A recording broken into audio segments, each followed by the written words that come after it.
Empezamos logo a última mesa da tarde, que é Crime, Memoria e Identidade. Están comigo dous dos escritores da novela negra máis importantes do país, non me falta que os presente demasiado. Diego Meixeiras é, a miña dereita, é xornalista, escritor e guionista, é autor de novelas como Baixo Mínimo, Sociedade do Mes, 3 segundos de memoria, de Algo Sucio. É un dos autores que se atreveu a falar da actualidade política, que é algo que eu creo que ten bastante mérito, un asesinato no Concello Nacional, unha novela que foi, moi comentada e bastante polémica, para ben, creo, non? As súas dúas últimas novelas, en todo aquí, é Matarte lentamente. De Matarte lentamente, a crítica salientou, creo que calquera lector pode decatarse a forma na que foi depurando o estilo e na que as palabras son as xustas, non hai nin falta nada nin sobra nada, pero sobre todo o que hai é, unha crítica da realidade social na que estamos que é moi necesaria. Diego tamén é guionista. Unha das cousas que fixo como guionista foi a serie Matalobos, que participou no guión da serie Matalobos, que tamén ten moito que ver con isto do que íamos falar. O currículum de Miguel Anxo Fernández tamén ten moito que ver co audiovisual, co cinema. Ele é profesor de comunicación audiovisual, é crítico de cinema, ensaísta. Como ensaísta tratou cuestións, Carlos Velo, Abel Otero, Mamá Asunción, Sempre Xonxa, feitos da historia do noso cinema. E como escritor, pois é o creador de Fran Soutelo, que é un dos igual que Horacio do Pico de Diego, pois é un dos nosos personaxes de novela negra máis coñecidos. A obra de Miguel Anxo Fernández creo que todas esas diversas novelas nas que desenvolve este personaxe son, ao meu ver, pois unha boa maneira de ver como foron evolucionando algúns debates sobre a novela, alrededor da novela negra galega, como, por exemplo, a presencia da actualidade. El foi incorporando, creo eu, dunha forma consciente, cuestións de actualidade política e social nas súas novelas, de alguna maneira que foi revisando algunhas cousas como o tratamento da masculinidade, do que se falou na conferencia, na mesa anterior. Vou comezar falando eu mesma. Eu xa digo, eu son xornalista, non son escritora, ni son experta en literatura, e vou falar como xornalista. Fixen un textiño que é cortiño, son 4 páxinas, no que xuntei reflexións miñas con reflexións que me suxeriron pois as moitas entrevistas que teño feito a autores e autoras da novela negra en galego. Dividino en 3 partes. A primeira é crime. Primeiro falei de crime, despois de memoria e despois de identidade. A primeira é crime. Crime. Unha muller afectada polas preferentes berra no Parlamento galego: aquí vai haber sangue. E hai sangue, haina porque un home, obrigado polas circunstancias nunha sociedade na que non queda máis que a carraxe individual, acepta un encargo que non quixera ter que aceptar, para que outro home, o home máis respetable do edificio, pague polo que fixo. Así é Matarte lentamente, a última novela de Diego Meixeiras. Hai crime nesta novela, malia que xa non haxa un detective como nas historias de Horacio do Pico, porque o que salienta é, sobre todo, unha sociedade en descomposición no medio dun sistema que fai augas. Hai crime tamén de fondo na súa novela anterior, Todo ok, que parte dun feito real, a aparición na ría de Vigo dun submarino que ia ser utilizado para o narcotráfico. Se se quere situar en Galicia unha novela policial, o narcotráfico podería ser un dos temas máis recorrentes. Carlos Reigosa iniciou neste sentido con obras como A guerra do tabaco ou Narcos, unha senda que outros autores continuaron. Non é casualidade tampouco que nunha sociedade marcada por séculos de caciquismo se fale na novela policial de outro tipo de crime que é a corrupción política, nin que a corrupción política vai asociada á especulación inmobiliaria. Unha noite con Carla de Aníbal Malvar é exemplo diso, como é Lume de Cobiza de Miguel Anxo Fernández. Mais se cadra non é necesario acudir a tópicos como o narcotráfico, tan explotados polos medios de comunicación. Ramón Caride, un dos primeiros autores que fixeron novela negra nos 80, defendeu a posibilidade dun xénero negro ambientado no rural.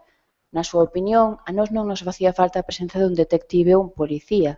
Os elementos de misterio da novela negra americana, dicía, non poden funcionar aquí igual porque en Galicia todo o mundo sabe onde está o poder, todo o mundo sabe quen é o cacique. A segunda parte chámase Memoria. Se a novela ten un papel fundamental que cumprir na recuperación da memoria das colectividades que non puideron contar a súa historia, a novela negra ten nisto moito que dicir. Cando Ramón Caride ou Manuel Forcadela comezaron a facer novela negra, era un dos seus principais obxectivos facer retrato da sociedade, sobre todo da clase obreira dos marxinados. Outro destes obxectivos era poñer un chanciño máis na normalización lingüística, facendo novelas para todos os públicos. Parte da crítica amosouse entón implacable con aqueles primeiros intentos de facer unha novela negra galega. Xesús González Gómez mostouse especialmente duro. No seu libro A novela policial, unha historia política, xulgaba que a novela policial galega nacera mal porque os escultores nin entenderan o que fora no seu día a novela negra americana, nin sabían que a novela negra era a literatura moral do noso tempo, nin sabían da segunda revolución que se producira na novela policial a comezos dos anos 70. Precisamente a confluencia coa mellor tradición europea, con Henning Mankell, sobre todo, e outros autores, é reivindicada precisamente por boa parte dos autores galegos, como a Miguel Enxo Fernández, que teño ao meu lado, que é un dos admiradores de autores como a Henning Mankell, e que considera exemplo de novela negra como radiografía do lado oscuro da sociedade, que é o que el cree que ten que facer a novela negra, igual que o cree Diego. A dimensión sociolóxica, precisamente, foi valorada pola crítica no Misourense de Bieito Iglesias, retrato da sociedade dos 60 que siga un modelo marcado polos grandes clásicos do xénero, os americanos dos anos 30, os que denunciaron como a sociedade se descompoñía tras a Gran Depresión do 29. O que é ese cadro, o autor galego da novela negra que máis libros vende, Domingo Villar, xa o dixo el antes, reivindica tamén esa mesma tradición de retrato social. Sempre di que para ele a trama policial é só un fío que lle permite tecer as historias que lle interesa contar. É habitual que reivindique a Esmorga de Blanco Amor, a gran obra realista, como relato policial. A terceira parte, identidade. Se cadra, a mellor maneira de facer unha novela policial galega é, como di a Meixeiras, facer novela realista. Unha novela que ten que ser social e necesariamente política. Houbo, nos 90, un encendido debate sobre como galeguizar as tramas da novela policial, de xeito que non resultasen meras copias da tradición americana. Independentemente das dificultades que poden presentarse para definir o que é ou non galeguidade nunha sociedade en proceso de mudanza como a nosa, do que non cabe dúbida é de que non vale caer nos tópicos. Non porque o detective beba albariño se fai a novela máis galega. É máis, por certo, no contexto dunha comunidade que bebe moitísimo Rioja. A crítica salientou neste sentido, e nisto ves o ronsel de reflexións de antropólogos como Marcial Gondar, a axeitada caracterización antropolóxica do inspector Gomersindo Nespereira de Bieito Iglesias, por trazos como a súa retranca ou a súa saudade. Tamén se subliñou neste sentido o escepticismo ou a lingua enxebre de Horacio do Pico de Diego Ameixeiras. Mais se cadra, estas apreciacións tamén caen no tópico, porque por moito que nos amole, a retranca non inventamos nós, e en saudade os portugueses ata nos ganan. A este respecto son tamén interesantes as reflexións de Carlos Reigosa, que lembrou, moitas veces, que conflitos que viu na súa pastoriza natal, como relacionados cos lindes de terras, non eran tan distintos dos que transmitían películas do oeste que vía cando era neno. E iso era así porque se cadra sociedades rurais parecense máis do que moitas veces pensamos, como a antropoloxía e a socioloxía teñen demostrado, coas súas comparacións, por exemplo, sobre o tema das relacións de xénero en distintos continentes. A cuarta e última parte chámase A clave, retrato social, novela política. Se cadra é pertinente lembrar unha reflexión do crítico Francisco Martínez Bouzas, e cito as súas palabras: en xeral non me gusta a literatura policial galega porque, sacando algunha excepción, o que se fai é literatura detectivesca. Quero dicir que en casi todos os autores predominan as convencións do xénero detectivesco en detrimento de outro subxénero da novela policial, a novela negra. Unha fórmula narrativa moito máis rica e complexa na que a resolución do enigma deixe de ser o obxectivo principal, porque o obxectivo principal é facer un retrato crítico da sociedade. Ese cadra por aí anda a clave, porque unha novela negra actual tería que ser iso, como di Diego, un molde axeitado para reflectir sin moralizar os problemas sociais e contradicións de cada tempo, un xeito de facer denuncia social pero sen resultar obvio nin panfletario. e cando a realidade nos amosa a súa cara máis sombría, como a mutilación de dereitos e liberdades coa excusa da crise económica, queiras ou non, vas ter que coller elementos do xénero negro. E se cadra, esa é a mellor maneira de facer novela galega. Neste sentido, a novela galega é novela moi galega, Matarte lentamente de Diego, como son as obras de Aníbal Malvar ou as de Bieito Iglesias, porque que é máis galego que esculcar nas fendas da sociedade galega actual? Non fan falta detectives retranqueiros, aínda que tamén poidan estar. Nese punto, a novela galega vai cumplir coa europea porque a usurpación de dereitos coa excusa da crise é a mesma en toda Europa. É ese cada responsabilidade dos escritores retratar esa opresión que nese contexto se dá, como fixeron os clásicos dos anos 30 en Estados Unidos. O perigo é, na miña opinión, que na procura da atracción do lector esas cuestións máis políticas e sociais se convertan só en panos de fondo para contar historias máis ou menos frívolas de detectives, como decía Martínez Bouzas. E xa está. Agora falará un pouco Diego e despois Miguel Ángel Fernández.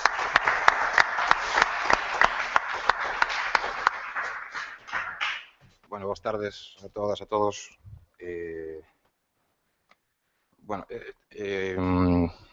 O título un pouco así da charla, un pouco a xustificación pola que estamos aquí os tres, era por crime, memoria e identidade, non? Creo que o nome así da, un pouco así do tema do que imos falar, non? A verdade é que, claro, se facemos todos os que escribimos novela negra ou todos os que escribimos novela en galego fixéramos un exercicio así de política ficción e imaginásemos que non existiu franquismo, pois probablemente non falaríamos dos 30 anos da novela negra galega, non falaríamos de algúns máis. A primeira novela, claro, que nos trae un pouco a todos aquí destes 30 anos é Crime en Compostela, de Carlos Reigosa, pero hai que ter en conta tamén, bueno, pois que en outras partes do Estado, en Cataluña, na literatura catalana ou na literatura en castelán, pois o nacemento máis ou menos oficial da novela negra pois prodúcese uns cantos anos antes, non? Pero, bueno, tampouco, con isto quero dicir que tampouco empezamos tan retrasados, non? Temos un pouco así, a veces, de costume de acomplexarnos un pouco, non? E, bueno, a data está no 84, evidentemente antes escribiron, Montalbán xa escribía a principios dos 70, antes estaba García Pavón, en Cataluña, pois, Jaume Fuster, o Manuel de Pedrolo, e outros pois empezaron moito antes, non? Pero, bueno, nós temos esa data que é 1984 como un pouco esa data así de referencia, non? De inicio da novela negra galega. E vos dicía antes o tema deste de facer así un pouco facer un pouco así política ficción, é dicir, bueno, hai escritores galegos que tiveron que escribir en castelán por circunstancias políticas ou sociais, non? E que escribiron algo semellante ao que podemos chamar novela policial ou novela enigma, non? E o caso é o de Álvarez Blázquez, por exemplo, non? Coñecido sobre todo por o seu traballo como editor, como poeta, pero que no ano 47, creo, foi finalista do Nadal, cando gañou Carmen Aforet, con aquela novela que chamaba Nada, pois ele escribiu unha novela que se chamaba En el pueblo hai caras nuevas, que se traduciu ao galego, traduciu Alfonso Álvarez Canca, como seu fillo, traduciu ao galego aí, no mediados do 90, Na vila hai caras novas, e que é unha novela enigma, e que está moi ben. E dicimos, bueno, se no ano 40 e pico Álvarez Blázquez viviese nun país un pouco máis habitable co que era Galicia nos anos 40, en plena posguerra, pois se cada escribiría en galego, non? E posiblemente escribiría en galego porque, según conta no prólogo da traducción Alfonso Álvarez Canca, como fala de que ele fai unha retraducción da novela de seu pai, non? Tendo en conta que ele escribiu en castelán, pero pensaba en galego, non?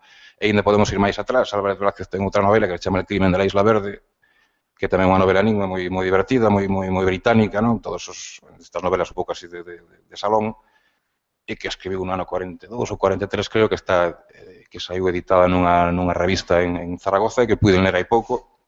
E imaginar que eso se pude escribir en galego nos anos 40, pois animaríanos un pouco máis, entón igual en vez de 30 anos falaríamos de 60 ou de 70, non? Igual, pois, teríamos que facer, en vez dunha xornada, facer 5, non? Porque teríamos aí 40 anos máis no medio para falar, non? E, bueno, estou un pouco así, bueno, pensar que as propias circunstancias políticas e lingüísticas do país pois evitaron durante moito tempo un desenvolvemento normal da literatura e, por suposto, do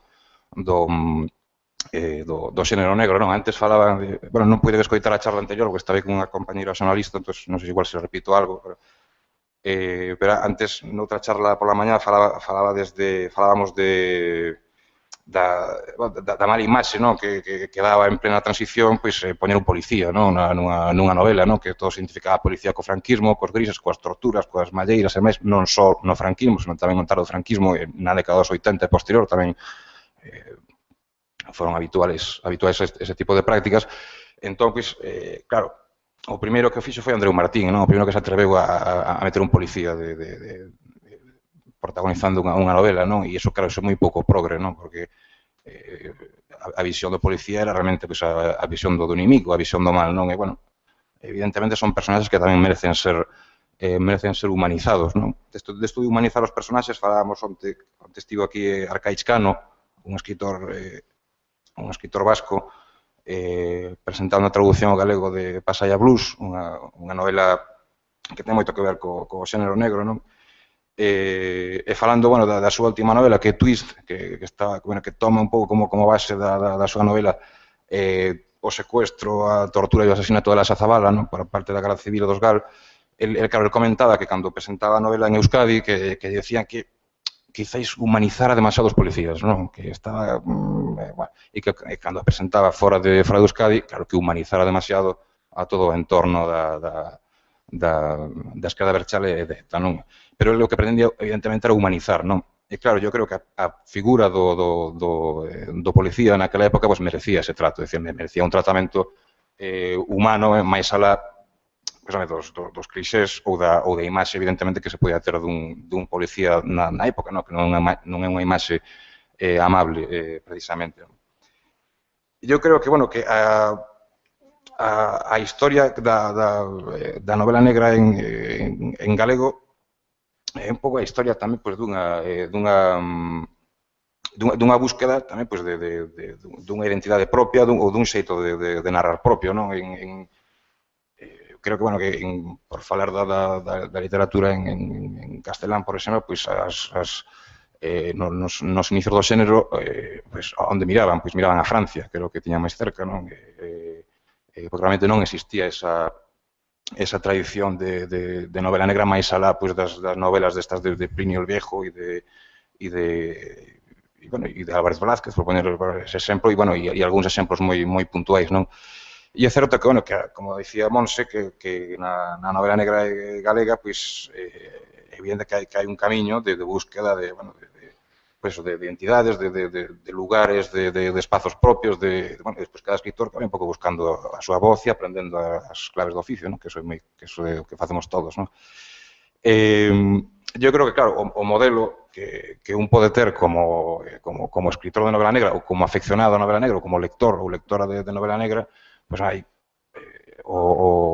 as bases que asentou, pois as bases están en Chandler e en Hammett, en Hammett que é o que aquilo que dicía Chandler, non? Que foi que Hammett foi o primeiro que quitou o crime do salón victoriano e que o mandou á rúa, non? Foi o primeiro que dixo, bueno, si está moi ben isto de que se escriban novelas na que o criminal sempre saia castigado para que os burgueses estén ben tranquilos na súa casa, non? Plantealle un enigma, plantealle un crime, a burguesía asústase cando lea a novela, despois castigámoslo o criminal, metémoslo na cadea, entón xa quedamos tranquilos e vámonos a tomar algo, non? E Hammett foi o primeiro que dixo non imos facer iso, non? Vamos a facer algo que, bueno, sí, vamos a establecer un crime, establecer un delito, establecer un enigma, pero vamos a meter un pouco de medo, non? Vamos a decirlle aos poderosos que quizáis non merezan estar tan seguros nas súas casas, non? Vamos a dicirles que a súa sociedade é corrupta, vamos a dicirles que eles moitas veces representan o crime, non? Vamos a dicirles que eles que a súa lei é unha lei injusta, non? E que a súa moral é unha inmoralidade, non? Claro, Hammett era máis idealista que Chandler, non? Chandler despois, un pouco máis melancólico e máis un pouco máis incrédulo, quizáis, non? Pero, bueno, que ese creo que é o modelo un pouco no que do que partimos todos, non? E, bueno, e sobre todo cando eres aficionado ao xénero e dis, gusta a novela negra e vas á librería, pois dis, bueno, primeiro, empezar, a tradición empeza en Poe. Claro, ahora como os críticos pois lle prestan atención ao xénero, non? Pois din, bueno, non, Edipo Rei tamén era unha investigación criminal. Bueno, nós somos xente seria, decimos Poe, que foi o primeiro que estableceu as reglas do relato policial e a partir de aí, pois, o xénero vaise desenvolvendo, non? E fai esa viaxe un pouco curiosa, non? De nacer en Estados Unidos, despois vai a Gran Bretaña, a Inglaterra, despois volve outra vez aos Estados Unidos, non? É dicir, as bases sentas Poe, despois temos os relatos de Conan Doyle, as novelas de Holmes, e posteriormente ese modelo británico e máis vitoriano, que un modelo así que se acaba esgotando porque acaba sendo moi manierista ou moi, bueno, ese tipo de novelas que son divertidas, pero, bueno, que son esos crimes de salón, non? Nas que todos parecen sospeitosos e ao final hai un criminal que acaba cantando todo polo carácter absolutamente genial do investigador. Pois esa novela despois faise máis madura e transformase no que conocemos como novela negra con Hammett e con Chandler, non? E como decía, ese é o espello, non? Claro, cando empezamos a escribir novela negra, é evidente que os detectives e os personaxes ao longo adeus de Chandler ou os de Colleta Vermella de Hammett, pois non existen en Galicia no ano 2014, non? Entón, é imposible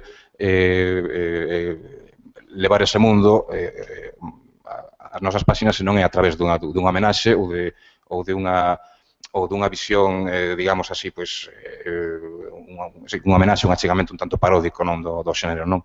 É dicir, pouco a pouco, pois, ten que ir descubrindo cales son o seu camiño, as súas claves, non?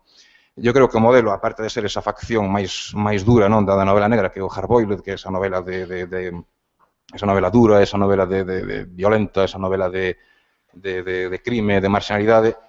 Creo que outro modelo tamén no que creo que nos miramos todos un pouco é o polar francés, que son esas e o cine francés tamén, e o cine norteamericano, por suposto, pero ese tipo de, non sei, as novelas de Manchet, por exemplo, que teñen moita carga política, e por suposto tamén nese outro tipo de facción, por decirlo dunha forma, do xénero negro, que é a novela de delincuentes, non? Ás veces, non sei se por imprudencia, a xente sorpréndese, os críticos sorpréndense cando alguén escribe unha novela negra na que non hai policías nin detectives. Bueno, as novelas de delincuentes escríbense desde os anos 20, e son novela negra, non? As novelas de William Barnett, autor da Jungla de Asfalto ou o Pequeno César, non? Esa película na que, creo lembrar, non sei se sai, James Cagney ou Edward G. Robinson, eran historias de delincuentes, de xente digamos, de malvivir, e son cine negro, e son, por suposto, novela negra, non? Ainda que non haxa ningún tipo de investigación, incluso se glorifica o criminal, non? Algo que despois deixouse de facer, evidentemente, porque aí foi cando entrou, digamos, toda a ideoloxía, non, do imperio norteamericano, que despois, bueno, ese tipo de historias, ese tipo de novelas acabaron desembocando, pois, digamos, nese tipo de novelas pois bastante fascistas, non? Como son as de Spilei, non? Ou que falábamos pola mañá, pois todas estas películas de Harry o Porco, non? Inda que, bueno, podemos discutir ou non se son fascistas ou non? Tamén responden a unha época determinada na que bueno, ocorre como coas películas de Charles Bronson, non? Dicir que, bueno, quizáis en algún momento determinado reflexa un tipo de ideoloxía ou de actuación ou de patrón de conducta que evidentemente non comparto, non? Pero bueno, que non deixan de resultarme divertidas a veces, non? Ver que todas as desgrazas que lle pasan a estes xusticeiros, non? Despois obriganos a coller as armas e a facer o que non fai a policía, non? Hai tamén bueno, aparte deses modelos que creo que un pouco nos marcan a todos, creo que tamén hai algo moi importante que tamén algo falaba Monse antes, que eu creo que bueno, non sei se fala un pouco da crise de certa forma de facer xornalismo, non? E sobre todo un xénero como é a reportaxe, non? Que, bueno, a situación, claro, da profesión, pues a veces creo que está pues, deixando un pouco de lado certo tipo de xéneros sonorísticos que buscaban precisamente profundizar neste tipo de historias que nos interesan os afeccionados da novela negra, non? É unha cousa de información de sucesos e a espectacularización dos crimes e demais, refírome ao caso da nena, por exemplo, aparecida a morte en Teo, que é outra cousa, é dicir, eso vai máis alado que a información de sucesos. Eu estou seguro que os reporteros del caso serían moito máis respetuosos, por exemplo, que moitos medios de comunicación a hora de tratar ese tema, non? É dicir, estamos falando de algo que se espectaculariza e que se basea no puro morbo, non? Pero refírome que hai moito material na actualidade, moito material nos xornais que a veces non se trata con profundidade porque a prensa, en certa medida, deixou de exercer o seu carácter de denuncia. En moitos aspectos motivado fundamentalmente por intereses corporativos, empresariais e ideolóxicos, non? Eu creo que a veces inconscientemente os escritores de novela negra entramos aí. É dicir, non é que queiramos descubrir nada, ni que queiramos dicir ao lector nós temos a verdade e imos a contar e imos desvelar o que vos, lectores, non podedes ver, pero sí que nos podemos permitir o luxo de ficcionalo. E moitas veces o ficcionar acertamos, porque moitas veces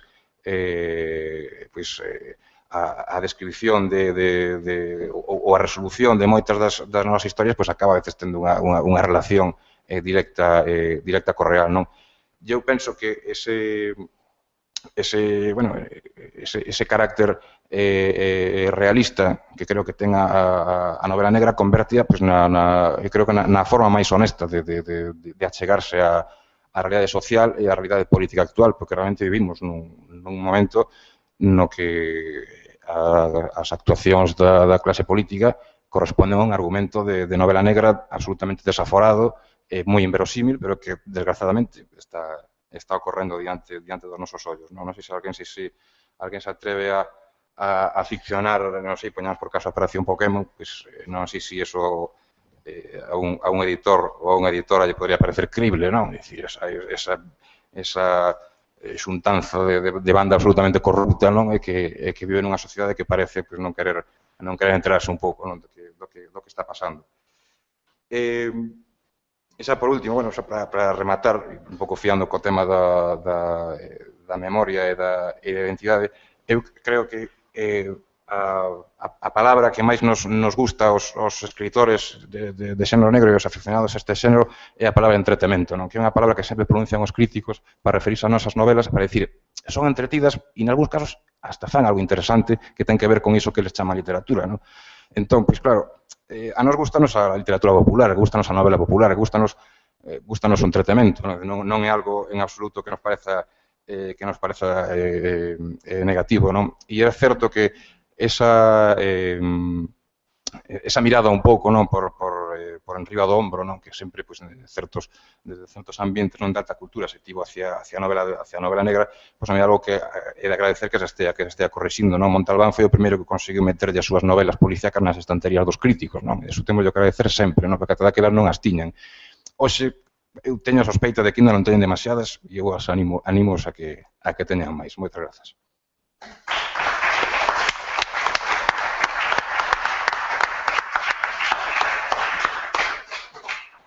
Sigue Miguel Anxo, entón. Bueno, boas tardes. Primeiro vou pedir desculpas, é dicir, estaba yo comentando aquí a moito, neste momento estou totalmente anulado para calquer debate, non me entero de nada, é dicir, un catarro mal curado, meteronme na biblioteca esta mañá 15 minutos, que era unha auténtica nevera, e salín de aí e estou absolutamente, é dicir, con dificultad escoitei a Meixeiras, a Diego de casualidade, é dicir, que o sinto moito, pero non vou poder participar en algún debate, intentado, pero bueno, a ver se hai sorte, non? Bueno, primeiro, moitas gracias pola asistencia, obviamente, e quero felicitar a Teresa e a Loli por esta xornada, primeiro, antes de nada, por unha razón, porque é a primeira vez que unha institución lle dá visibilidade, de alguna maneira, a un xénero popular, eu entendo que incluso menospreciado, ou se non menospreciado, con esta coña de que é popular, non é alta literatura, non? E entón, por lo tanto, pois, parabéns por esta xornada. E logo, evidentemente, eu creo que en todo este plantel que hai aquí, e non é falsa modestia, eu son o que menos pinto aquí. E por qué? empezas, podedes dicir, bueno, xa estás ti coa túa modestia, non, falsa modestia. Non, en absoluto, en absoluto. Hai 5 ou 6 meses estaba no Corte Inglés, non? Mirando, pasando e tal, e me topei cun escritor destes escritores. Eu son unha persona que admira moito aos escritores, e o digo sin ironía, o digo en serio, non? E entón este escritor se me achegou, que é amigo, me dixo, home, que tal, bueno, ven por aquí e tal, como che vai coa última novela, vamos indo e tal, e claro, é que claro, esa literatura que faz ti, claro, é que eso, é un personaxe popular, claro, eso a xente gusta, claro, eu entendín perfectamente o que me estaba intentando dicir, é dicir, tú xogas en segunda B, e eu xogo en primeira, en Champions. Bueno, pois nada, somos amigos, seguimos sendo amigos, non? Entendín eso perfectamente. Un mes despois, unha columna na Voz de Galicia, un reputado crítico ou incluso escritor, non dou máis pistas, facía referencia á miña última novela, Bícame Fran, dicindo, bueno, está ben, é a quinta novela e tal, para ler no verán está ben e tal. E eu entendín perfectamente tamén o que quería dicir. Iso me reafirma perfectamente nas miñas conviccións. Eu son un contador de historias. Eu son un rapaz do Carballiño, bueno, a pesar de ter os meus anos, sigo sendo un rapaz, non? Son un rapaz de Carballiño que conta historias. Nada máis. Conta historias. Por lo tanto, para contar historias, lógicamente, primeiro hai que ter unha historia. E despois, e a todo isto direi que a intervención, como ten que ver con crime, memoria e identidade, esa Monse o resumiu perfectamente, non teño nada que decir, suscribo o que dixo Diego tamén, por tanto, non me vou repetir, non? Entón, como nace todo isto? Eu podría utilizar aquel trending topic, non se hoxe fora recordades a Umbral, cando dixera que eu vengo aquí a hablar de mi novela. Recordades aquel corte famoso de televisión. Bueno, eu non veño a falar da miña novela, veño a falar de como escribo, como creo o meu personaxe, que ao fin de contas vou intentar vincularlo ao crime, memoria e identidade, que é o título da charla, non? Bueno, para empezar, sempre hai unha cousa, un tópico que a xente na miña edad o di, recordaredes que unha das cousas que dicía era a mili. A mili é unha perda de tempo, efectivamente. Era unha perda de tempo brutal. Teóricamente, ao servizo do Estado, ali os reclutas, vestido, instrucción, veña a desfilar, veña a montar o CEME, desmontar o CEME, non facíamos absolutamente nada. Tempo perdido. Tempo perdido. Recordades aquela frase tamén moi tópica, que o que non fai a mili é medio home. Así que, digo, para que ese era o tópico, era un tópico absurdo, evidentemente, non? Pero, por que conto isto? Bueno, porque a min a mili serviume para algo. En primeiro lugar, serviume para recuperar o meu interese na novela policial. Por unha razón. Aquí, esta mañá, creo que era Vieito, falaba da colección Bruguera, efectivamente.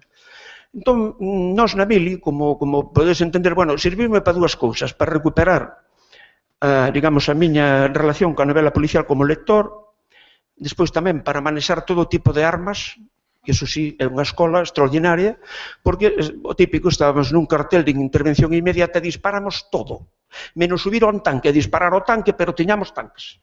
Vale, tamén. Iso é unha experiencia, sempre aprendes a ver como os casquillos queiman, como non podes tocar a pistola polo cañón despois de disparala, como hai que ter cuidado coas granadas, bueno, esa é a escola da vida, que sempre ven ben, non? E despois, por terceiro, conocín os militares, esa caste tan curiosa, tan singular dos militares, que eu o relaciono tamén un pouco cos policías, non? Eu teño un amigo que é comisario xefe, que é co que, de alguna forma, me confeso moitas veces na miña novelas, para ver se meto moito a pata.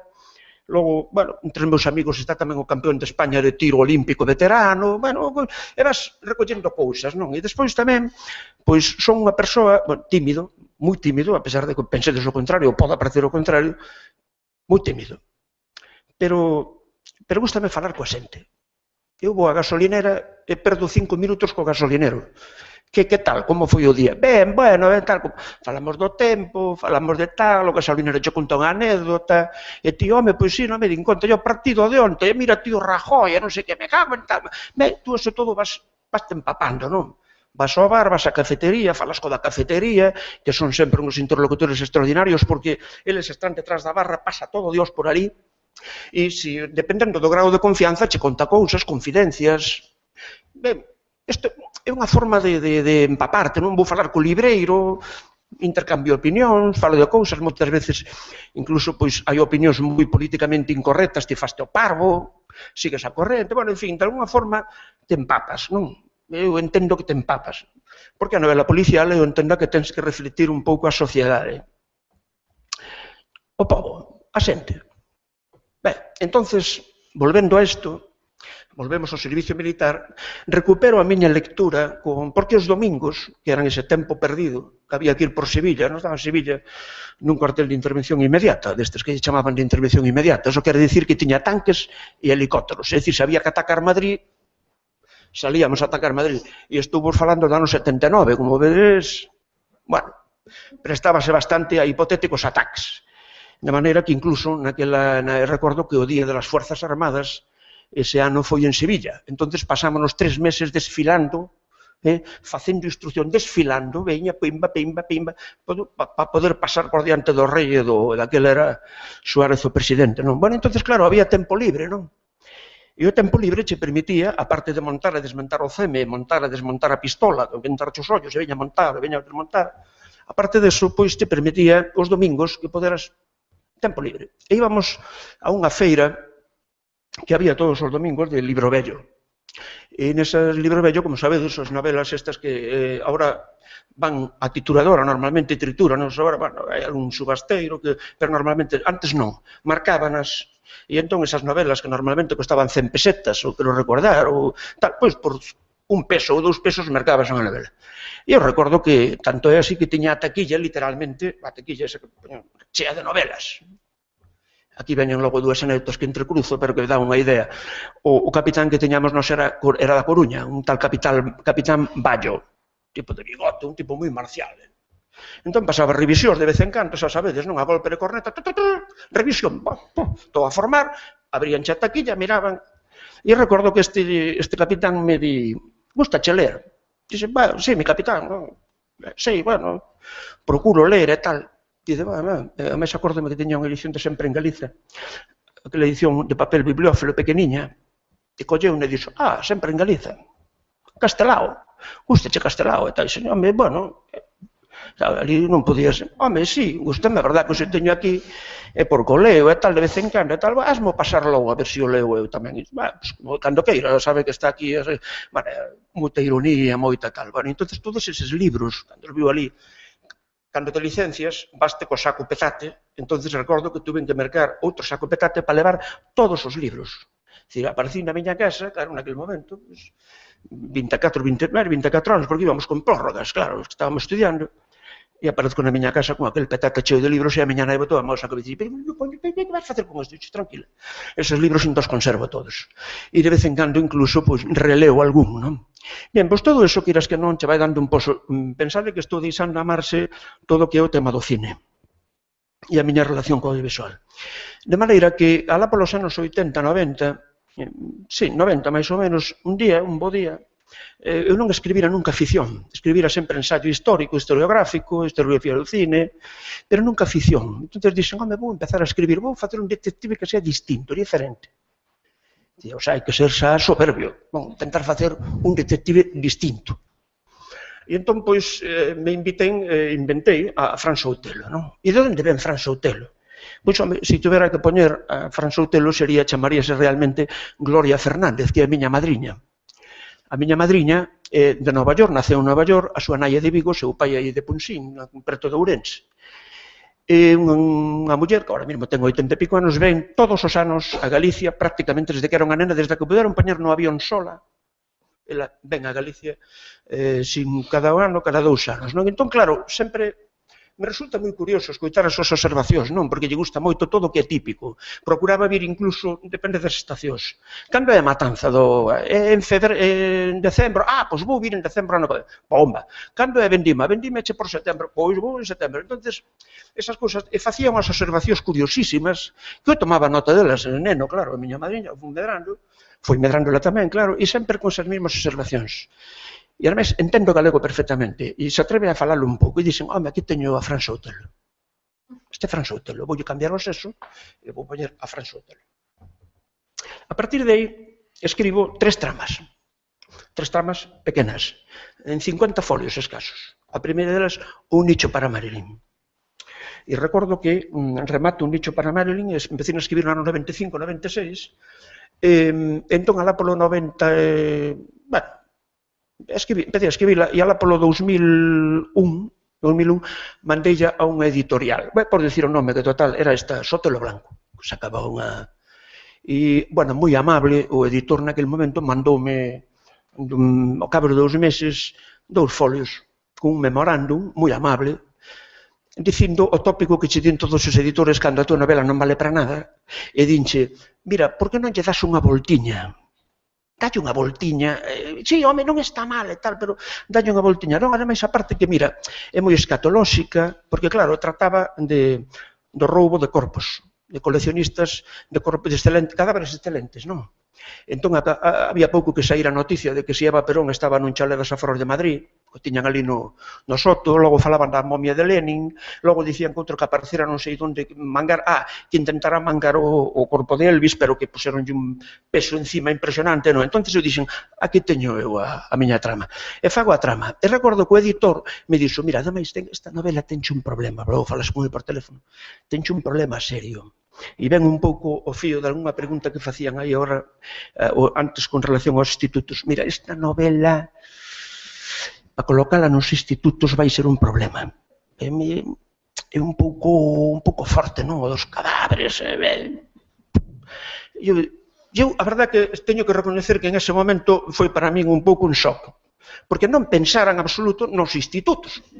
Non pensara nos institutos. Entón, bueno, dixen eu, bueno, pero mira unha cousa, eu non escribín a novela para os institutos, escribín a novela para un lector. Xa sei, como estamos aquí, que, bueno, non será para moitos, pero por que non? Bueno, dalle unha voltiña, entón eu dixen, non, quieto, non lle vou dar unha voltiña. Entón, nese momento, chégame a típica publicidade que mandan do Premio García Barros, non? Entón, meto a novela tal como está, que tal como a mandei ao editor, ten nome, pero ides permitirme que non o diga aquí, porque agora é amigo, ademais, en fin, é moi amigo. Mandei no Premio García Barros. É o típico, 6 copias, alá vai. Logo souben que o xurado eran 5 persoas, 3 votaron a favor, 2 en contra. Un próximo opus, e un depois tamén moito de incienso, de misa e tal, non? E entón, eso era moi desagradable, de moi mal gusto e tal, un debate grande, e ao final deron o premio. Bueno, cando che comunican o premio, lóxicamente, recibes unha impresión que terá recibido Diego tamén, é dicir, unha impresión un pouco forte, non? Bueno, creo que pasaría a calquera que reciba un premio, non? Mais que nada porque tú aínda non te consideras escritor, nin hoxe me sigo considerando escritor. É dicir, son membro da Asociación de Escritores de Lingua Galega e teño que dicir con gran vergonza, unha vergonza, non fui nunca a unha asamblea. E deben ser xa 25 anos, non sei canto, non sei, unha barbaridade. E nunca por qué? Porque me sinto moi acomplexado entre escritores, teño moito respeto aos escritores. De verdade, é algo, non sei se é por ser un neno de vilas, acomplexado, tímido, que ves aí o escritor como un tío que fai unhas novelas e tal.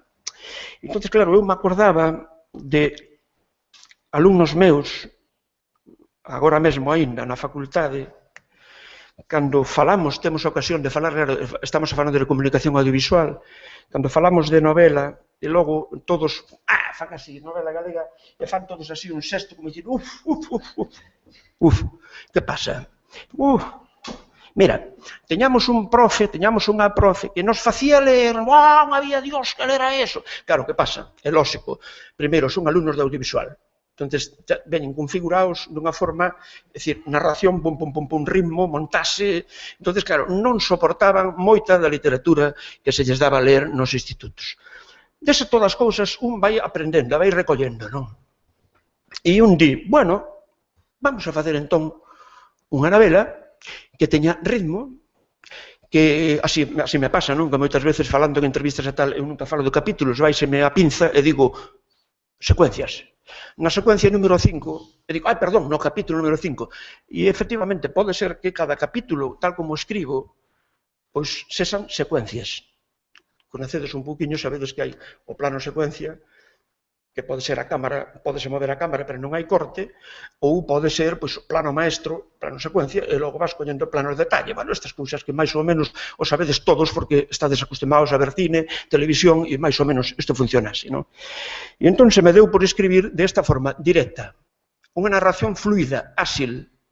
A min, cando se me acerca un lector e me di, ois, lín a tua novela de 3 tacadas. Entonces, claro, digo eu, joder, pois, salironche un pouquiño os 20 euros, chimpáchelos, case che daba mellor nunha cena, non? Porque 20 euros en 2 días, bueno, dice, non, bueno, pero tal, eso, no fondo, agradache. Pero eu sei que eso non agrada a quen considera que a literatura ten un alto sentido da literatura, e eu respeto, incluso a veces o comparto, pero eu fago literatura popular. Por iso me sorprende moitas veces os críticos, e isto digo con cariño, porque a fin de contas fago comentarios cinematográficos, non lle vou chamar crítica, entón sei o que é, non? E entón, cando lees unha crítica e dis, mancho, unha pasada, tío, joder, mira que di aquí, pois non sabía que, claro, tú descubres que o crítico fai unha lectura da tua novela que nin te imaginabas. Tú que contaches a historia dun fulano que é un sinvergonza, un especulador inmobiliario, que tal e tal, entón o crítico vai e che lle saca. Eu acordome, conto vos dúas anécdotas tamén que teñen que ver con isto do cine, moi simpáticas, non? A Kurosawa. Recordades, o cineasta xaponés Kurosawa. Nunha roda de prensa, pregúntanlle por un plano. Un crítico, a mes creo que era un crítico sueco ou alemán, pide a palabra e lle pregunta por un plano. E dille, por que fixo ese plano aí? Kurosawa lle di, bueno, fíxeno porque, vamos a ver, se movía a cámara para a dereita, salía unha gasolinera que era horrorosa. Se a movía para a esquerda, había ali un solar que poñíase ben, non sei que, quedaba fatal, entón dixe que, planta a cámara aquí. Xa está. Pero o crítico xa buscaba, quería unha explicación a ese plano.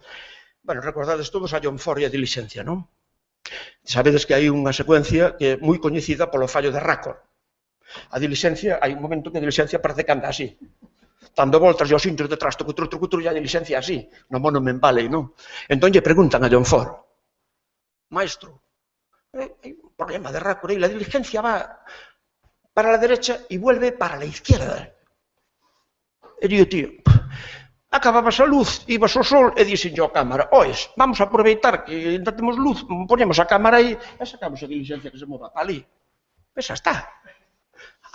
Ben, entonces, claro, que é o tema? O espectador común normal que está considera a Diligencia unha obra maestra, pensades que fixo algunha lectura rara de ese, o espectador normal de ese plano secuencia? Non. Os críticos, sí. Porque os críticos ven un poquinho, ou vemos, cando falamos de cine, un poquinho máis alá. Entón, que quero dicir con isto? Que un escribe para contar unha historia. E despois, claro, como escribes esa historia? Esa é outra pregunta que, ao mellor, algún de vos me quere facer e como non vos vou poder escoitar, xa vos la respondo. Como escribes? Polo final. Teño que ter un bo final. E depois vou para atrás. Escribo 3 folios, a espacio simple, todo o argumento, e logo despois, cada 3 líneas, vou separando, esas son capítulos. Plin, plin, plin. E despois empezo a escribir. Home, hoxe voume escribir o capítulo 10. Vou no 10, vou ir ao 10. Poñeme do 10 tal. Como escribes? Bueno, antes de nada teño que escribir que teño que me imagino que isto, dicilo, pois, o máis normal, oye, estou mira controlando, estou controlando. O máis normal que é, pois, bueno, pois escribes a historia e podes dicir que non son un escritor profesional, entón eu non son un escritor disciplinado, esos escritores que admiro moitísimo, sobre todo no caso de Madrid, e por aí dicen, no, yo me levanto a las 7 de la mañana, escribo hasta las 2 de la tarde, como, me duermo una siestecita y de 5 a 7 repaso lo escrito por la mañana. Me parece estupendo, eso ten que dar moi bo resultado, porque profesionales dedicanse a eso, fan eso, eu non. Eu pode ser que agora, cando me vaya de aquí, a pesar de como estou, a mellor chegue a Cambados, chegue de bo humor e diga, home, vou escribir, vou coller este capítulo que teño aquí e voulle dar tralla, e ao mellor estou hasta 1 da mañá. E depois ao mellor non o volvo a coller hasta dentro dun mes. Por que? Porque non teño ganas. Agora me peta. Entonces, básicamente, quero que saibades que escribo porque me gusta.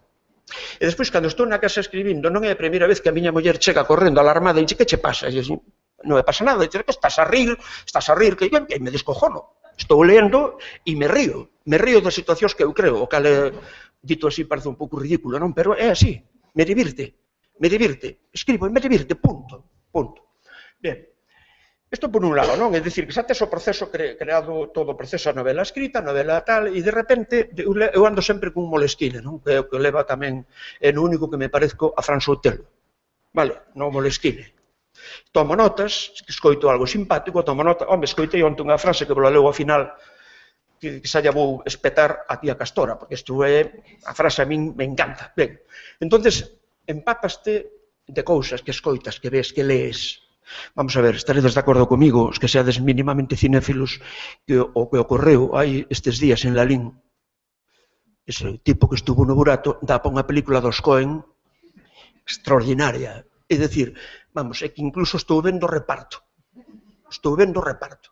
Porque ver o desfile dos caretos todos dos tipos que están metidos nesa historia, ou como o acusado principal lle meten a alcachofa, e o tío di, non, isto non é un secuestro, non é unha represalia, non é un secuestro, non, é extraordinario, un material extraordinario. Ou se colledes a historia que escribía aquí no resumen, a historia da Xunta, da rapaza, triste caso este. Esta é unha película que eu vexo dirixindo a Chabrol. Eu vexo a Chabrol facendo unha película extraordinaria desta historia. Tamén, lóxicamente, a un bo escritor, eu non daría escrita esa historia, non? Pero aí hai un material, hai dúas novelas extraordinarias. É dicir, que a prensa diariamente dá moitísimo material. Entón, eu de vez en cando recollo cousas. Vas a guardar, vas arquivando, vas guardando. E unha vez que tes montada a novela, tes estes 3 ou 4 amigos e amigas de confianza os que lle das a novela para que xa destrocen. E se non che van a dicir, dalle unha voltiña, non, dixe, mira, isto, con perdón, en zurullo, tío, isto non vale para nada. Bueno, escoitas as opinións todas e daí desas opinións vas buscando bastal. Non, iso é mediatizar. Mira, iso é como os test screening no cine americano. Os test screening que organizan unha masa de espectadores anónimos, 500 tíos, lle dan unha ficha para que opinen da película. Logo, cotesan as fichas, isto non lle gusta, hai que quitalo. Aquí faltan cousas, hai que rodalo. Entón facemos a película empaquetada perfectamente. Non se trata deso. Hai cousas ás que renuncio e cousas ás que non renuncio. Porque logo está tamén o editor. O editor tamén lle costa, é o que se encarga tamén de dicirche, mira, isto ten un problema esta novela aquí, este personaxe ten aquí este problema, había que darlle unha volta. Se tú asumes, a levas e lle das a volta, e se non lle dis, non lle dou volta ninguna, así vai. Bien, vou un pouco xa abreviando, non? Entonces, de que me empapo? Pois da realidade normal, da realidade social. Lume de Cobiza eran os lumes do 2006. Isto conto todo sempre que vou aos clubes de lectura. Temos hasta as 8, teóricamente, non? Quero dicir para debate que me quedan 5 minutos. 5, vale, ya. Entonces, cando foi o lume de Cobiza, pois foi unha situación traumática que vivín directamente porque pasei os 5 minutos por o lugar de Pontevedra de Viascón, en donde acababan de morrer 2 señoras que quedaron atrapadas dentro do coche porque non deron saído. Claro, esa situación así, vivida así, vale, coas ambulancias, e sin saber o que, e o poñer a radio aos 10 minutos dicíndoche noticia trágica en Pontevedra, bla, bla, bla. Entonces diste, aquí hai unha historia. E cheguei a casa rapidamente e me empecé a pensar a historia, a escribir o guión. Empecé polo final, como digo, vale? Entonces, así foron un pouco surdindo as demais novelas. Entonces, que pasa? Identidade e memoria. As 3 primeiras novelas transcorren nos Estados Unidos. Por qué? Transcorre nos Estados Unidos porque eu quería crearlle un pasado a ese detective. E queríalle pasar un pasado tamén mixto, está empapado de cultura galega, porque o seu pai era un exiliado. E o seu pai lle enseñou, o seu pai tiña unha edición original de Bento Mareiro, tiña unha pequena biblioteca de editores galegos que mercaba, que lle mandaban desde Argentina, México, tiña. Entonces, o meu detective era un pouco a miña madriña. Vale? E entón, a partir de aí, con esa primeira triloxía que ten unha componente basicamente cinematográfica, de parodia, un pouco parodia, que bebe dos xéneros, vale? A primeira, pois, o tráfico de cadáveres, a segunda,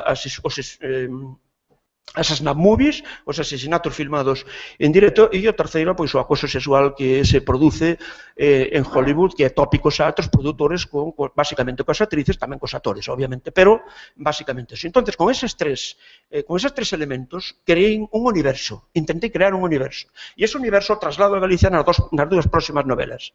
É un tipo que chega aquí, é un tipo que trae un pasado, foise da policía porque asuntos internos o calzou, algún día se saberá por o qué, pero obviamente Fran Sotelo é un tío honesto, calzou no asuntos internos por un problema de, bueno, pues de ser quizáis demasiado amigo, demasiado fiel a un compañeiro. Esas cousas, non? Entón, o tipo trae un pasado e ven para Galicia. E aquí en Galicia a terra. E se topa con personaxes que creei secundarios, que si Poncio é Guardia Civil.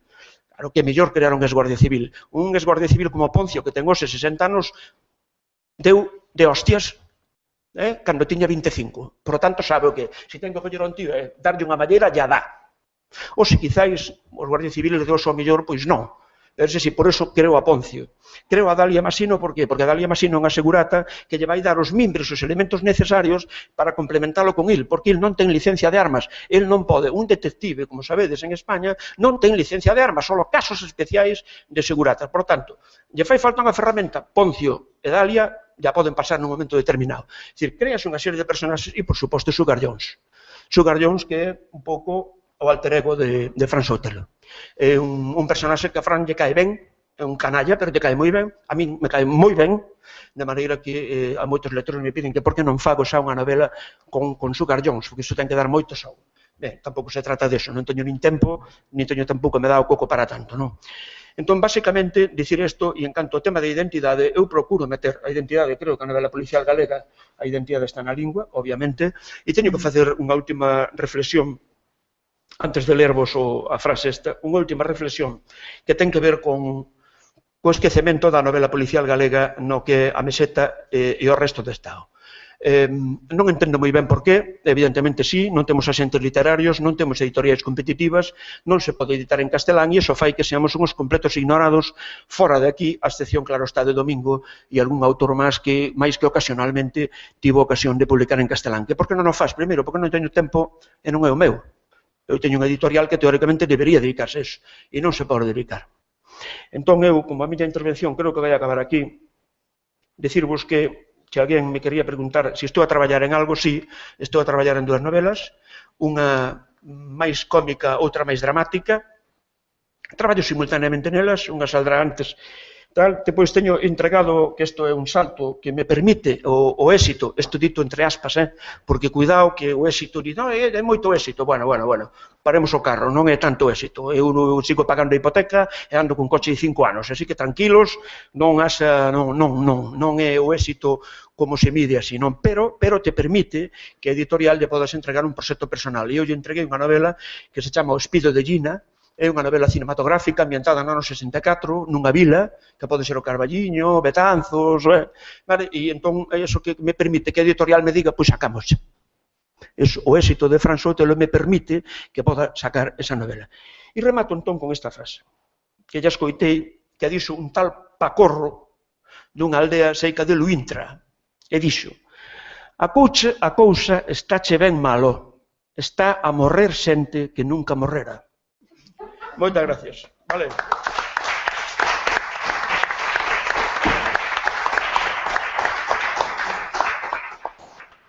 Grazas aos dous pola súa intervención, polas súas palabras. Abrimos entón un turno de preguntas, por se alguén quere preguntar algo ás...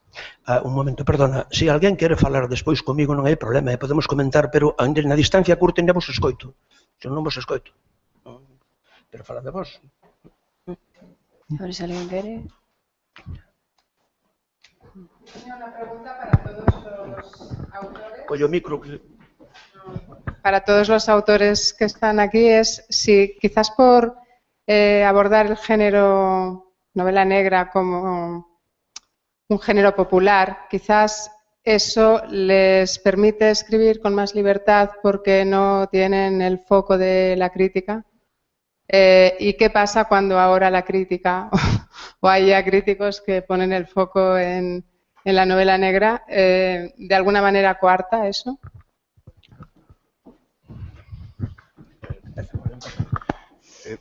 O segundo que decías era que si coarta que os críticos empecen a fixar agora na novela negra. Bueno, eso como que a Igrexa fale de sexualidade, non? Pues, din cousas e ti fas outras, non?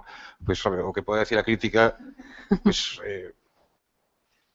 a ver, que hai a crítica é un ente así abstracto, non? E que inclúe xente de todo tipo, como hai entre os escritores e entre os fontaneiros, non? É dicir, hai de todo, non? E hai xente pois que realmente as súas apreciacións poden axudarche a hora de ir mellorando nas claves do teu oficio e mesmo abrirte a lecturas ou autores que descoñecías, non? Outros non, outras críticas cando as lees, non me refiro aos dos meus libros, sino a de outros escritores, ou cando es por aí, daste conta de que realmente ten poucos libros, ten pouca novela negra na súa estantería, non mandanlle poucos libros as editoriais de novela policíaca e non os lee, porque, claro, a veces hai conclusións que son que o que demostran é descoñecemento, fundamentalmente, non? E claro, cando fai o seu traballo, pois todos cometemos erros, non? Pero, bueno, que eu sí creo que polo menos a falta dunha crítica máis, cando digo crítica tamén digo divulgación, non? Unha crítica un pouco máis especializada no xénero negro eu voto en falta, non? É dicir, alguén que che poida suxerir autores e demais, non? Ou camiños polos que poder quizáis ir, non? De algún xeito, non? E o outro que decías de que se polo feito de escribir un xénero, de escribir literatura popular, non? Que é unha palabra enfermosa, non? Literatura popular, novela popular, se iso, como era que se nos daba máis liberdade, non? Por suposto, que te podes escribir pensando que non vas a escribir unha grandísima novela, normalmente saen bastante ben. Claro, se te podes escribir pensando que vas a escribir a gran novela, pois os resultados normalmente poden ser desastrosos, non? É dicir, eu creo que os escritores de novela negra normalmente somos pouco pretenciosos nese sentido, porque somos escritores, é dicir, eu escribo novela negra porque de neno me gustaba xogar a policías e ladróns. E dai un pouco ben todo, é dicir, deste tipo de contar este tipo de historias un pouco de bons, de malos, de delincuentes, de crimes, non? E demais, non? Entón creo que o punto de partida é moi diferente a de outros escritores moi respetables, pois que quizás teñen unha concepción da literatura moito máis alta, moito máis elevada, non? Pero eu estou de acordo co que decía Miguel Anxo, a mí a veces sorpréndeme certo tipo de reflexións ou de conclusións que se chegan así en torno a esas novela negra ou novela policíaca, porque os escritores cando, nin idea, vamos, o sea, cando non estamos falando dese tipo de cuestións ni moito menos, non? E realmente eu creo que sí que sigue sendo un tipo de literatura, por suposto, a reivindicar, e sí que sigue sendo unha literatura en certa medida considerada de segunda división, non? Creo que, bueno, ahora ponse un pouco o foco sobre a novela negra porque non queda outro remedio, porque hai escritores e escritoras que de repente se convertiron nun fenómeno literario e, claro, a crítica non pode tapar os ollos ante iso, non? Pero o costume que hai sempre foi míralo sempre como un xénero menor e, sobre todo, creo que por descoñecemento e por non achegarse a ese tipo de novelas con esas portadas e esas historias de policías e ladróns que nunca nos van a escribir, nunca nos van a falar de grandes temas, non? E, bueno, a literatura non consiste precisamente neso, non? En escribir sobre grandes temas, sino en escribir con honestidade, coñecendo os teus límites e ir aprendendo as claves do oficio, nada máis, non? Quen teña outra opinión, pois terá outra concepción da literatura que polo menos non é a miña, vamos. Mira, eu personalmente home, teño que estarlle moi agradecido á crítica, a verdade é que sempre me trataron ben. E, ademais, incluso entendo as críticas, cando máis fan, entendoas, é dicir, son lesibles, eu entendo o papel do crítico cando ten que facer un pouco, cando Diego da alta literatura, na literatura máis elevada, non? Que a veces os propios críticos o pasan fatal para explicar a novela e tú te das conta, non? De que para toparlle un sentido a ese novelón que se acabaron de ler, pois que o pasan mal, non? Por qué? Porque están tocados tamén un pouco de responsabilidade, non? Están tocados de responsabilidade, é dicir, estamos nun sistema editorial, se falamos de Galicia, non? Nun sistema editorial como o noso, que só fai falta que encima lle demos paus. Entonces, a crítica en xeral normalmente vexoa xenerosa, non? Eu teño un criterio que comentei antes, non sei con quen, que cando é no cine galego, por exemplo, eu cando no cine galego e hai unha película que non me interesa, o que fago é non criticala, simplemente ignorala. Moitas veces é preferible eso a poñer e poñela a feder. Por qué? Porque sempre habrá 5 ou 6 espectadores que lean a crítica e digan home, tamén hai uns que che din isto me vais a permitir que comente anécdota porque estas anécdotas a veces tamén tal, non? Eu pasoume un día tamén estando nunha cafetería en Lalín, parei a tomar un café e había unha parella lendo A Voz de Galicia e di, isto vai pola crítico que os comentaba ahora, non? E dille ela, mira, echan hoy nacido el 4 de julio, mira, le pone crítico 4 estrellas, esta la tenemos que ver, es a las 10, ¿a dónde llegamos? E dille o crítico, dille o mozo, ten puta idea, joder, ten puta idea, home, sácate de aí, home. Se lle puso 4 estrelas, eu xa non a vexo, eu ao lado, aguantando tranquilamente o meu café, sin problema ningún, vale? Estas cousas pasan, non? E entonces, obviamente, que ocorre? Bueno, pois que a crítica, eu personalmente non escribo pensando na crítica. Eu fago o mesmo que comenta Diego, intentas facer a novela o máis honesta posible, intentas pasar antes un filtro cara que funcione, sobre todo, eu teño unha obsesión, e é comunicar co lector. Se unha novela, eu entendo, non sei a vos, a mí pásame coas películas, se unha película aos 10 minutos me fai mover na butaca, empezo a sacar o móvil, empezo a mirar o calendario, a ver se entrou algún mensaxe, logo volvo a mirar outra vez e volvo tal, mal asunto, pero logo miras para atrás, miras e ves que todos empezan a mover na butaca, falla a comunicación, non hai comunicación, no que se está vendo na pantalla non te chega, vale? E entón, claro, o crítico é un ser humano. Así que da mesma forma, como din, isto afortunadamente na crítica non se dá. É dicir, o crítico de cine se foi Truffaut, creo que foi Truffaut ou Godard, non sei que é Truffaut ou Godard, que dixo, un crítico de cine sou un director de cine frustrado. Pode ser. Moitas veces me teñen preguntado, oye, por que non dirixes unha película? Ti tens que saber un huevo. E dixen, tío, sí, pero non sei como funciona a cámara, non me interesa para nada. Prefiro escribir, fago as miñas películas, as miñas novelas. Son as miñas películas. Por tanto, eu non penso neso na crítica. Se a crítica me di, está moi ben, funciona moi ben Sugar Jones, entón vou a próxima novela lle dou 3 capítulos máis a Sugar Jones. Non. Procuro ser honesto e, bueno, e algún día recibirás un pau, pero a min os paus que veñan ben fundamentados e que veñan sin mala baba, oye, son moi ben recibidos, obviamente. Por que non? Algunha pregunta máis? Que se non pregunto eu, Para ti, unha cuestión por aí. Eu, ao fío dunha cousa que dixeches ti, a identidade está na lingua. Houbo un momento no que se debatiu moito sobre esta cuestión, sobre se unha novela negra galega pois tiña que incluir unha determinada caracterización antropolóxica, que se o detective tiña que ter retranca, que se non sei que, non sei canto, non?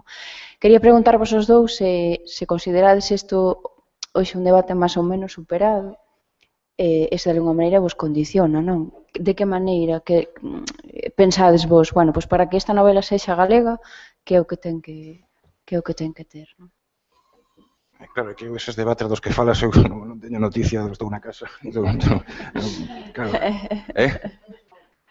No, sí, a ver, claro, teño noticia polo que me, claro, pero entón, pues, claro, poñer a decir, bueno, que nos 80 decía, entón ahora no 2014 vou dicir eu tal, pois É que eu creo que é un debate superado, por eso, pero bueno, claro, sí que... Si está superado, creo que...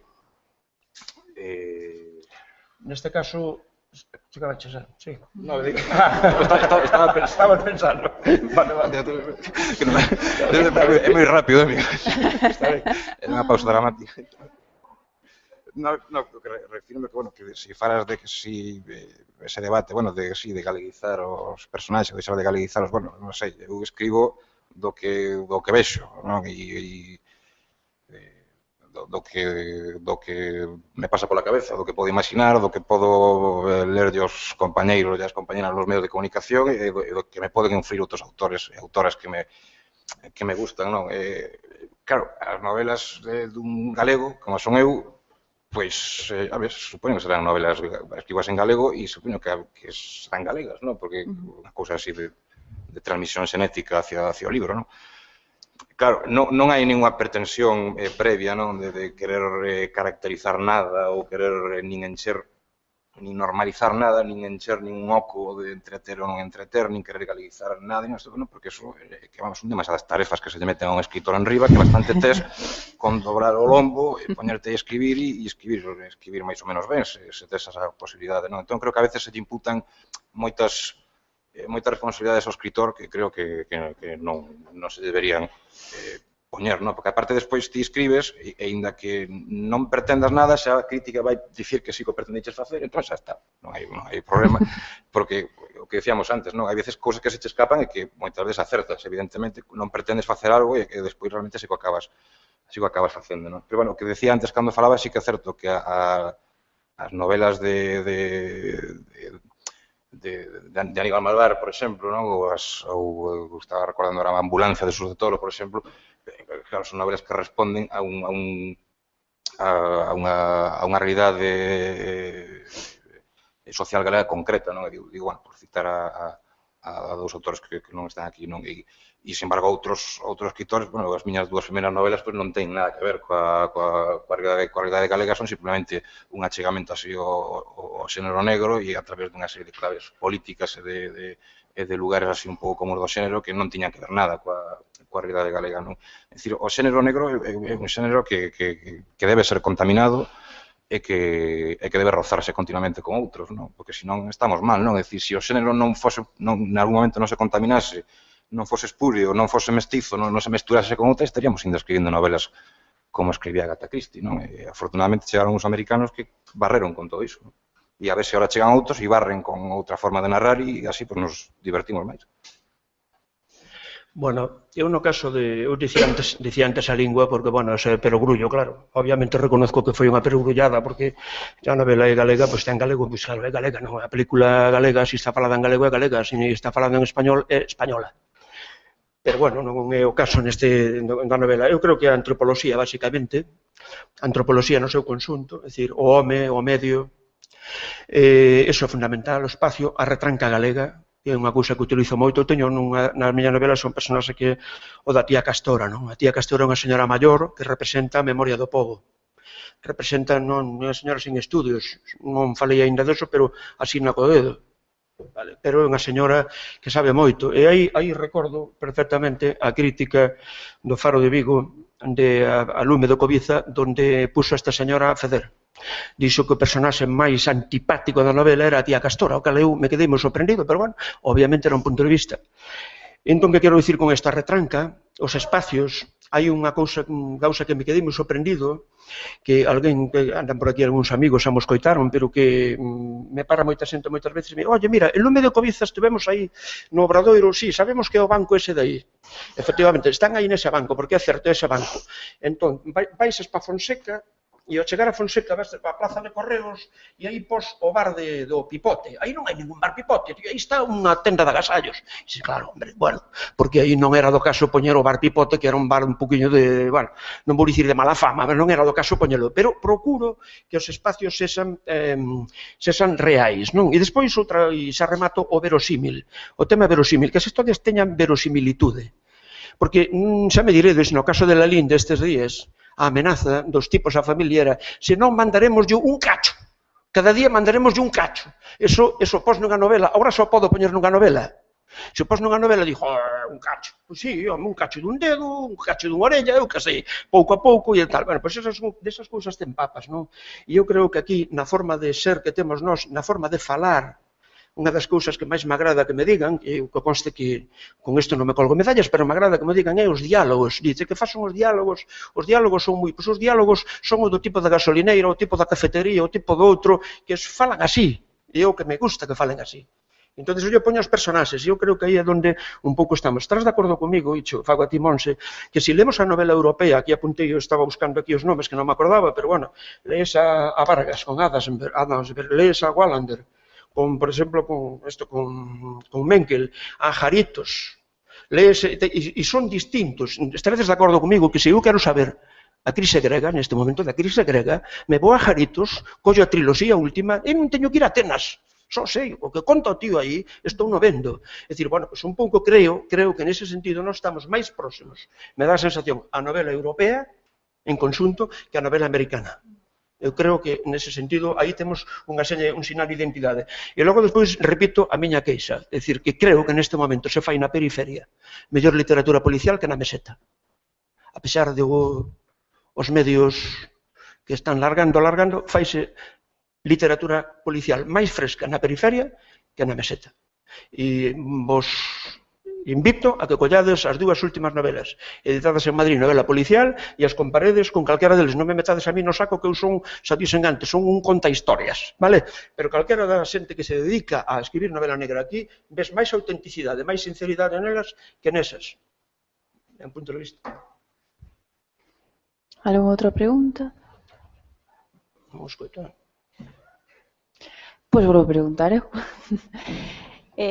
Ao fío do que acabas de dicir de Grecia, tanto un como outro, Diego sempre di que a novela negra é unha forma honesta de facer realismo sin facer moralina, basicamente, non?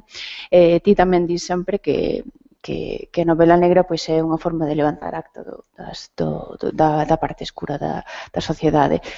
O que poden contar os autores gregos é bastante parecido do que podemos contar aquí ou do que se pode contar en calquera outro sitio de Europa e sobre todo no sur, porque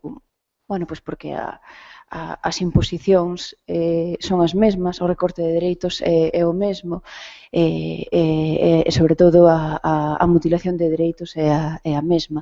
Queria vos preguntar un pouco os dous como autores afrontades ese feito desde esa conciencia de necesidade de levantar acta do que realmente está a pasar. Contaste xo, sí. Como queirades. Diego, tócache a ti, non? Valle ti, dalle. Bueno, claro, é imposible que todo que o contexto social e o contexto político pois non apareza nas novelas, non? Porque que se quere ser un pouco fiel á realidade, pois claro, tens que reflectir unha sociedade absolutamente en crise, caótica e un sistema que está facendo crack por todos lados, non? Que está facendo augas. O que pasa é que, claro, eso pode ser un pano de fondo, non? Eso como, non sei, como estaba pensando, que sei, por exemplo, estas moitas películas españolas dos anos 40, dos anos 50 que non eran pretendidamente críticas co réxime, pero polo simple feito de poñer a cámara, aí saía a pobreza, saía ese ambiente social opresivo e tremendo que era do franquismo, non?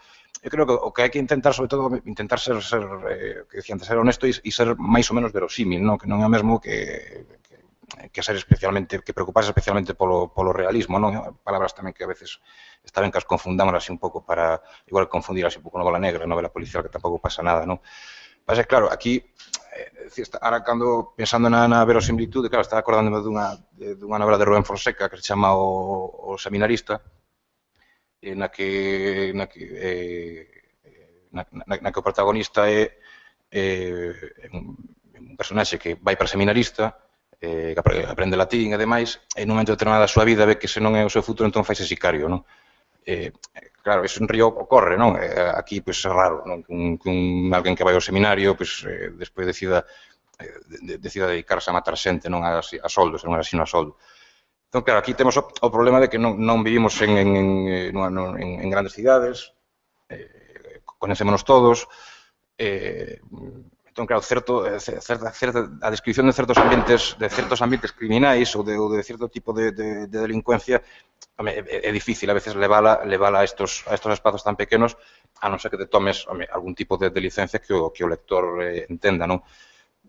Pero no que nos parecemos en Santiago, en Ourense, en Barcelona, en Londres, en Nova York, é que vivimos nun sistema que está caendo, non? Entón, pois claro, eso está claro que por lo menos por miña parte sempre vai aparecer reflectido na novela, é dicir, de algún xeito, non? Creo que e sobre todo as consecuencias que está tendo na xente, non? Que está provocando un pouco que, en certa medida, nunha situación no que o límite da vida está indo a supervivencia, todos sexamos en algún momento case potenciais delincuentes, é dicir, que esa liña divisoria entre o que é o legal e o ilegal, o delituoso e non, pois cada vez sexa un pouco máis difusa, non? Entón, claro, cando vemos que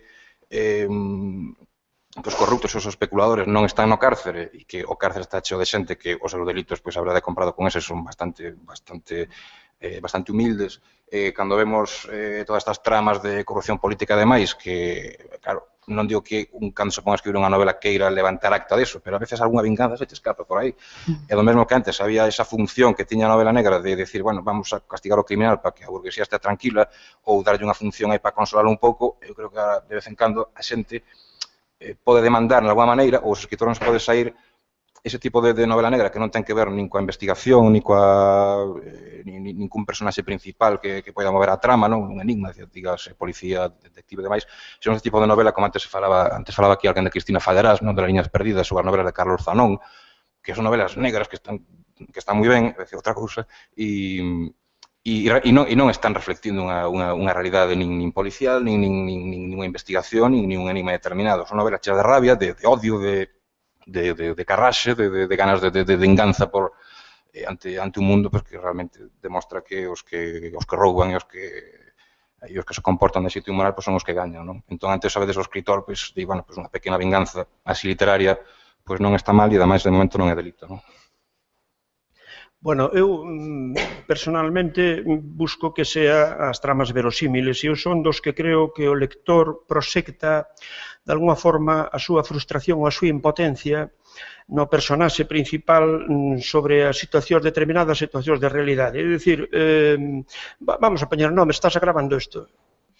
Sí. Bueno, entonces, o señor de Caixa Galicia era un tal Fernández.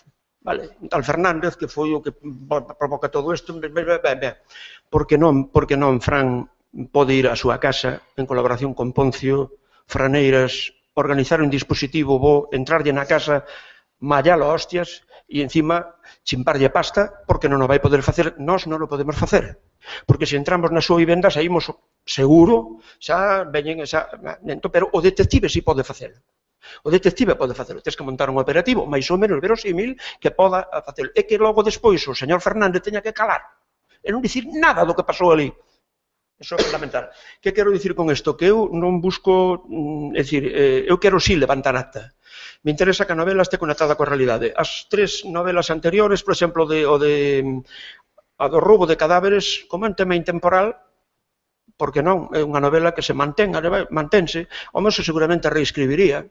Eu creo que me pasei un pouco co cementerio, o Memorial, o Westwood, onde está Marilyn, pois inventei un soto, tal, bueno, aí dinlle un pouco de, digamos, fantasía a cousa, non? Pero é factible que se poda crear nun soto ali no cementerio un rollo de control, uns seguratas fartos de que anden a roubar nos actores ilustres, non? Vale, tanto, ese é un tema, pode ser verosímil, é verosímil, vale? Pero, evidentemente, ao chegar a Galicia, faise moito máis verosímil, xa pisa na realidade. Pisa na realidade. E eu entendo que o lector se identifica, ainda que logo hai os elementos de xénero que che permiten xogar a relación de paz. Todos me preguntan, oye, que pasa con... que paz, que? Que? Logo, depois hai quen che di, oye, sabes que noto, hai pouco sexo nas túas novelas, tío. Hai unha escena, iba a dicir unha escena, un capítulo de sexo, pois non tes máis. E dixen, home, señor mío, inventouse unha cousa que se chama elipse. A elipse, pois, permite, eu sempre poño este exemplo, algún xa me escoitou máis de 2 veces, non? Eu sempre poño o exemplo, non? Se unha parella baixa dun taxi e se queda na porta dun hotel, entran os dous xuntos, entran pola porta rotatoria, van a tal, collen a chave, entran no ascensor, e no seguinte plano están entrando na habitación, todos sabemos que non van xogar ao tute, verdad? Sabémolo. E na seguinte escena xa están desayunando para a mañá seguinte. Xa sabemos que esa noite houbo sexo, seguro. Seguro porque hai uns diálogos previos, en donde, bueno, ben, unha fase que máis ou menos... Eu entendo que... O mesmo me pasa coas secuencias, cos capítulos de violencia. 2, tío, non metas máis. Dalle unha malleira a un tipo, di que sangra por todos os lados, non volvas outra vez o capítulo seguinte. É dicir, procuro, de alguma forma, o que a mí me molesta no cine que non se reproduzca na novela. Procuro eso. E logo procuro que a xente, os tipos, sean xente normal. Xente normal. Quero que sean xente normal, vale? E que se, por exemplo, Franeiras, sabedes que é o acrónimo de Francisco Valeiras, é o sarxento da Policía Municipal do Carballiño. Un tipo que se hai que coller a un fulano, collerlo así, e plantalo aí, pomba, planto, non te me movas porque... Pois eu falei con el, e se non te importa que de alguma forma te retrate e tal, e en absoluto, non me importa nada. Claro, non te poño nome, pero Franeiras. Entón eu sei que Franeiras, se me fai falta un chaleco antibalas, Cantos queres? Vale. Se me fai falta unha, home, non vou dicir un subfusil, pero, bueno, un subfusil ao mellor, pero deixame ver se o dou conseguido. Bueno, era un tipo con recursos, pero eso é realista, porque o vexo. É dicir, o procuro estar en contacto coa policía municipal, coñezo algún garda civil, normal. Coñezo xente tal e falo con eles, este comisario xefe me conta cousas. Pois mira, por exemplo, unha historia que apenas unha novela e non o cree nadie. Iba un día eu polo metro de Madrid, dimo tipo.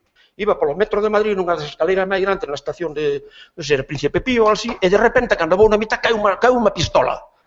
Empezou a pistola, pum, pum, pum, pum, pum, a baixar a xente, claro, tú eso pos nunha novela e dis, non, isto é imposible. Pois sí, é posible. E este mesmo tío me di, pasando por Barcelona, por un semáforo no centro de Barcelona, vou pasando con outro compañeiro e de repente caeu a pistola ao chan, os coches que estaban parados, que pasa aquí?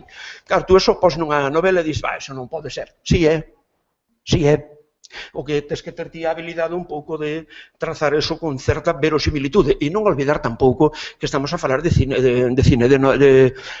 novela de xénero, vale? Estamos a falar de novela de xénero. E o xénero ten tamén, non vou dicir unhos tópicos, pero ten uns lugares, unhas convencións, uns lugares comuns, vale? Un tipo que bebe, ten resaca ao día seguinte, bueno, eso pasa máis ou menos a todo o mundo. Agora, nun tipo de 60 anos xa non se maza como cando tiña 30. Bueno, pois habrá que poñelo tamén. Cando digo isto, digo para outras cousas. E iso tamén hai que reflectilo, hai que dicilo.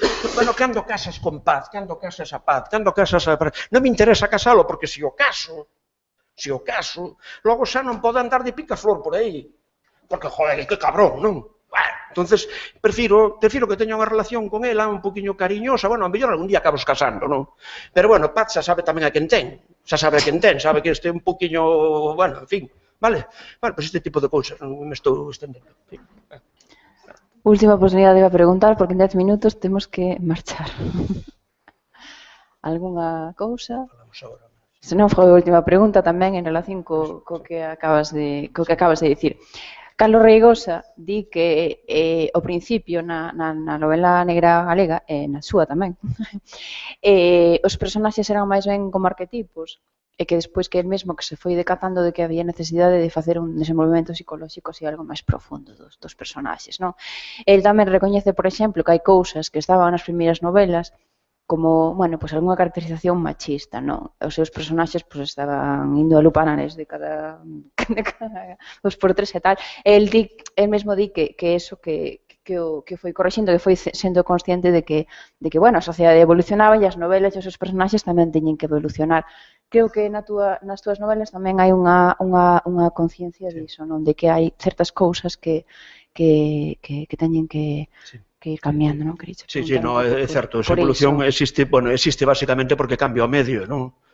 É dicir, o detective evoluciona no sentido xa non biolóxico, porque tamén procuro que evolucione biolóxicamente, sino que ademais deixa o ámbito de Los Ángeles e vense para aquí, non? Entón, claro, evidentemente, se atravesar Los Ángeles lle leva 3 horas, 4 horas en coche, atravesar Vila García leva 10 minutos, atravesar Santiago leva 15. É dicir, hai cousas que, e iso tamén a súa relación coa tía Castora, é a relación afectiva, vale, os seus pais morreron cando era un mozo, vale, e esa relación a recupera coa tía Castora, porque a tía Castora recorda que era un meniño e viña aquí a Muros, e entón desas cousas esa afectividade de alguna forma a recupera, pero esa tía Castora ten moita ilusión dunha vez que se casen e que lle teñen un netiño sobrinho. Bueno, entonces andan neso. Ben, entonces que quero dicir? Pois sí, que o personaxe evoluciona. E depois de negativos a positivos eu entendo que hai unha cosa que non cambia, a alma humana. Vale, eu sempre dixen, recordades, comentei un día tamén por aí que o título dunha novela perfecta galega sería Aquí naceu Caín, en Galicia, porque somos moi cainitas, eso levámoslo na sangre, non sei por qué, pero levamos na sangre. Entón, donde hai un Caín, hai novela negra, tío, hai material. Recordades a película Agosto, estaba estes días en cartel a película Agosto, non? A secuencia clave cando se fai a comida central despois do funeral e aí estopa todo, rebenta todo, non? A familia americana, sale toda polo aire, non? Bueno, podía ser aquí perfectamente. Que pasa nas cenas de Nadal? Todos, recordades, aquel Cristo Cobo naquela cea, cando o tío Benito, a tía non sei que dixo isto, empezaron a falar das partisas, que Cristo houve ali, ben, Pois, eso é, sí, eso vai, eso é a situación, eso que pasa, que eses personaxes, eu entendo que, por exemplo, se tú ves un determinado cine americano onde os personaxes son todos negativos, eu non, vamos a ver, non me gusta o cine de Walt Disney neste momento, o sea, non, eu pun a ver Mr. Banks, que queres que che diga? Salín con a sonrisa así, pero o mundo non é así, o mundo non é así. O mundo é de outra maneira, entón eu quero ver o mundo ese, que sales agora aí e che parece un coche a toda hostia, que pon 60, pasou a 120, non te pillou de milagro, bueno, pois que lle vou facer? Un suicida e vai, non, e un asesino, coño. Bueno, pois, entendedes? É dicir, ese tipo de cousas, eu que sí, o que non soporto é que haxa blanco e negro, grises, todos temos matices grises, e o escritor de novela policial eu entendo que xoga con ese material. Pois, entón, nadie desanima a preguntar. Falamos agora, se alguén ten algo que tal, comenzamos. Pois, entón, deixámolo aquí. Moitísimas grazas a todos e a todas por vir, a organización por convidarnos, nada máis. Gracias a vos. Vale. Bien.